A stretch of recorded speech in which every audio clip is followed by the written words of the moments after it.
Hindi ako pwede magkaanak, Mama. Sabi nino ng utak mo, Sabi ng doktora ko. ang kailangan mo, psychiatrist, hindi gynecologist, kasi masyado kang matalino. Marami kang binabasa, marami kang tinatanong, at maraming pinaniniwalaan.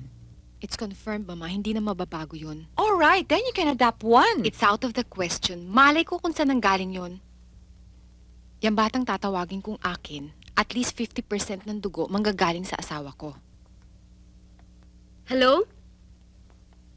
Hello, Elsa? Oh, kamusta ka? I'm fine, Lily. How are you? Okay. Si Louie, how is he? He's all right. He's still looking gorgeous. Pero sa tingin ko, lumaki yata ang tiyan. Listen, Lily. Everything is set already. Payag na si Louie.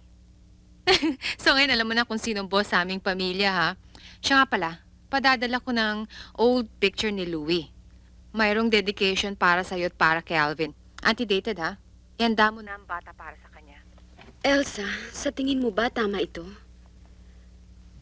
Pinag-isipan ko rin and I don't think it's right. Lily, just trust me, please, okay? Bababa kami mag-asawa next Monday. Saka na natin pag-usapan ng detalya. Ha? Be there and take care. Nga pala, kumusta si Alvin? He's okay. Andito nga sa tabi ko eh.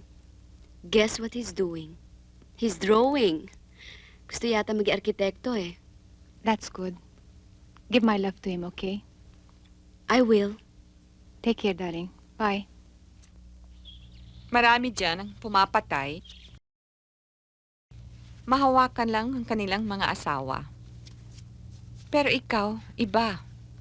Malayo pang Pasko, iha. Don't be generous. Pwede na lamang kung ayaw mo na sa asawa mo. Are you having an affair with another man? Of course not, Mama. Not yet, anyway. Peter, pakisabi mo lang kay Christian.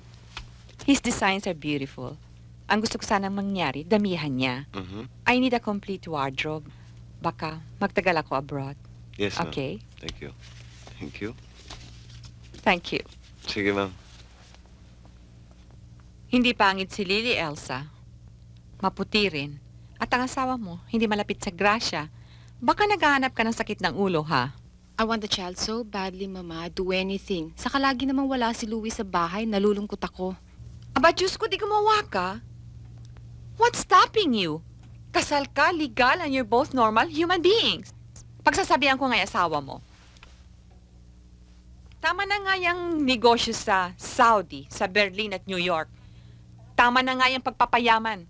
Tutal, wala na rin lamang magmamana. Dito na muna siya kailangan mag-concentrate sa'yo. Iha, gusto ko na rin magkaapo. Marunong din akong mainip. 7 taon na, hindi ba? Hindi ako pwede magkaanak, Mama. Sabi nino ng utak mo, Sabi ng doktora ko. ang kailangan mo, psychiatrist, hindi gynecologist, kasi masyado kang matalino. Marami kang binabasa, marami kang tinatanong, at maraming pinaniniwalaan. It's confirmed, Mama. Hindi na mababago yun. Alright, then you can adopt one. It's out of the question. Malay ko kung saan nanggaling yun. Yang batang tatawagin kong akin, at least 50% ng dugo manggagaling sa asawa ko. Ikaw, you will settle for 50%? Not my daughter. Kilala kita. I smell something fishy. Kung di ako nagkakamali, Lily is involved. You're so right, Mama. You could read me like a book.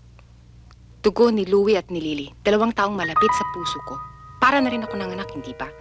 It won't work. It will work, Mama. In the end, mawawala lahat siya. No husband, no friend, no baby. Ganyan naman ang buhay, Mama. Kung gusto mo ibawal, kailangan kang sumugal. Alam ba ito ni Louie? Alam na niya. Anong sabi? Ka daw. Ang gusto ko raw ay gusto rin niya. Lalo pala siyang... Mama, mahal lang ako ng tao. Don't be so bitter. Are you aware that you're giving away your husband?